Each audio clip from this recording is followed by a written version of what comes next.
Hello and welcome to this video about Esri Ireland's Teach with GIS Ireland Digital Atlas, what it is and how to use it. The Ireland Digital Atlas is a web app developed by the ArcGIS for Schools team here at Esri Ireland to help teachers bring GIS to the classroom and give context to geography lessons. It is an easy-to-use mapping interface with easy-to-add curated layers and content, and the ability to add your own markings or data. It is built using the Atlas Instant App template, but we'll go into more details on how you could build one of your own in another video. For now, let's dive into how you can use the Ireland Digital Atlas in your classrooms. We can find the Digital Atlas from the Teach with GIS website. This website will give you tons of resources on bringing GIS to the classroom, and we would highly recommend you have a browse of what it has to offer. But to get to the Digital Atlas, we go to the Teach With drop-down menu and click on Geography Visualizer, which will take you to this page. And we can find the Digital Atlas right here. A little bit further down, though, we've got a few more resources, which, again, I would recommend you have a look at. But let's just hop straight into the Digital Atlas. Here we are in the Ireland Digital Atlas, and the first thing to note is that I am not signed in to ArcGIS Online. Through the ArcGIS for Schools program, you can get a subscription that would allow you to save your work to your account and come back to another day. However, you can use this app without an account and still export your work. I'll be showing you how to do that later on in the video. Let's start a quick tour of the Digital Atlas. Up in the top left corner, we've got a few functions. The search function will allow you to zoom in to any town, city, or area you're interested in. The home function will take you back to the full extent of the map. We've got a zooming and zooming out button, which you can also do by scrolling. And of course, we have our north arrow. Down at the bottom here, we've got our tool ribbon, which allows us to interact and edit this map, making it our own. From here, we've got a couple of options. We can either start building our own map by selecting a base map and adding any layers of interest for our topic of study. Or we could take a look at the Open Map button and see if there is already a pre-configured map ready to use and analyze that fits our topic of interest. From the Open Map tab, I'm going to select the Bedrock Geology of Ireland, which automatically comes in with the symbology and layers associated with the map. Once the map is loaded, we can already see that some map layers have been added. When I click on the button, this side window appears to give me more information about the layers. The Map Layers tab gives us more details about each layer within our map. We can see that we've got landslide extents and locations, as well as bedrock geology, and both the layers have been symbolized accordingly.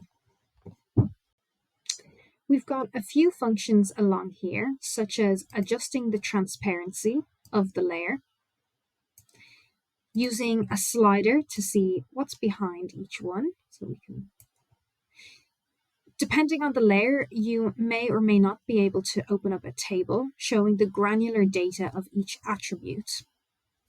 A description describes each layer and provides a bit more background information. We can delete or remove the layer from the map, or we can zoom to the layer. A few more functions to be made aware of is the collapse button, turning on or off the visibility of a layer, and changing the order. Back down on the tool ribbon, we've got the option to add even more layers from a curated library. We can also take a look at the legend and see what each symbol and color represents.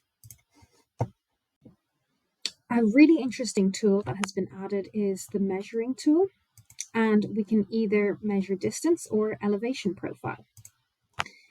To measure a distance, we simply click on the measure button and we get this little orange dot. We can draw a line and double click to end it. And we've got the measurement there. You have the option here to change the unit of measurement from imperial to metric.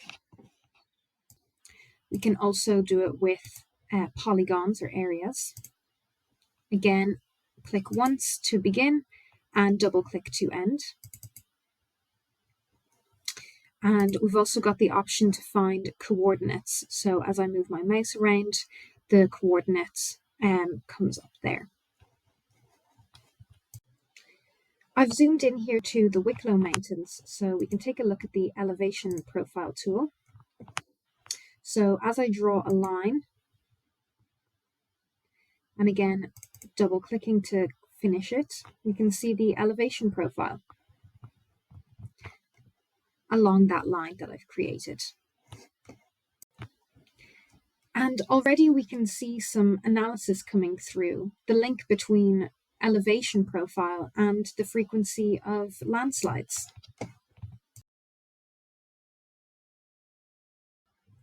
I've zoomed in here to the Slieve Bloom Mountains, where there is a higher frequency of landslides compared to the surrounding area. If I go to the sketch button down here, I can add a bit of context. So I can add points. I can also draw some lines. Again, double clicking to finish the line. I can add polygons or shapes and arrows and text.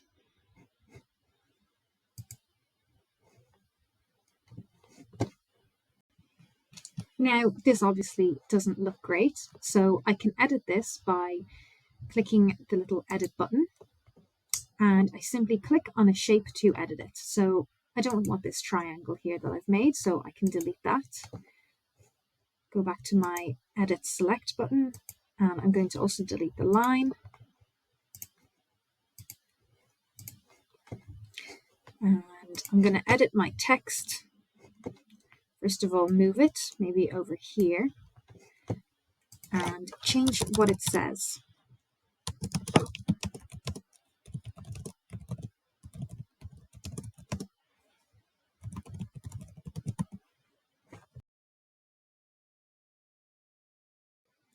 As I mentioned at the beginning of this video, although I'm not signed in, I can still export my work.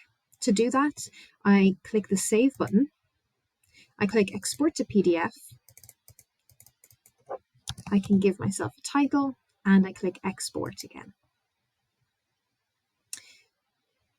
This dialog window opens, and if I go to Destination, I select Save as PDF, and I click Save.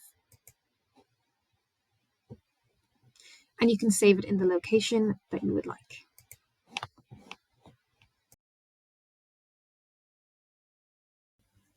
So far, I've been using a pre-configured map from the Open Map button.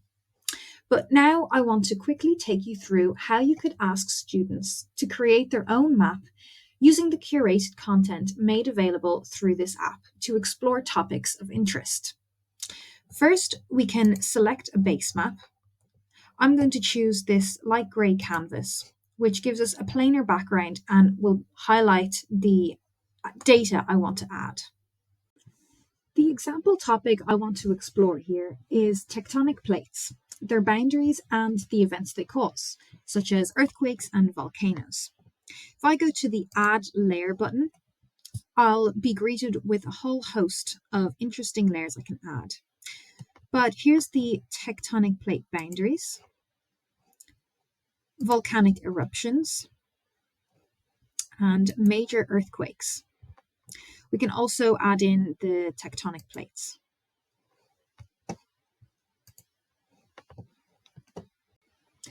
I've added in my 4 layers. I've reordered them and changed the transparency so we can see better what's going on. Already we can clearly see how many volcanic eruptions and earthquakes happen along the boundaries. You could zoom in on a specific area if you are looking at specific case studies and base your lessons around them. The last thing I'd like to show you is how to bring your data into 3D.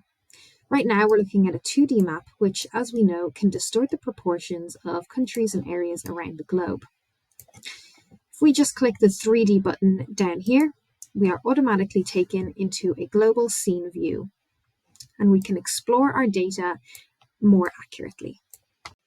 Thank you very much for watching this video, and I hope you've gained some insight into how you can incorporate the Ireland Digital Atlas into your classroom and give students an introduction into the power of GIS.